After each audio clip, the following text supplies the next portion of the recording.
டிவெட் எனப்படும் தொழிற்பயிற்சி குறித்த விளக்கத்திற்காக டிஏபி கட்சியைச் சேர்ந்த 30 நாடாளுமன்ற உறுப்பினர்கள் அம்னோ தலைமையகத்திற்கு வருகை புரிந்து பார்வையிட்டிருந்தனர்.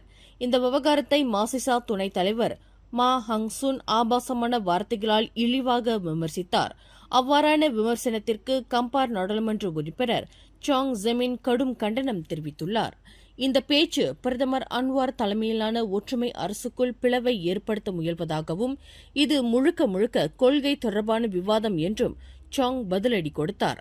அம்னோ தலைமையகம் என்பது துணை பிரதமரின் அதிகாரப்பூர்வ அலுவலகங்களில் ஒன்று என சுட்டிக்காட்டிய அவர், மாசிசா தலைவர்கள் இதே கட்டடத்திற்கு சென்றபோது மா ஏன் வாயை திறக்கவில்லை என்றும் கேள்வி எழுப்பி பரபரப்பை ஏற்படுத்தியுள்ளார். மேலும் செய்திகளை தெரிந்து கொள்ள கீழே இருக்கும் பெல் பட்டனை அழுத்துங்கள்.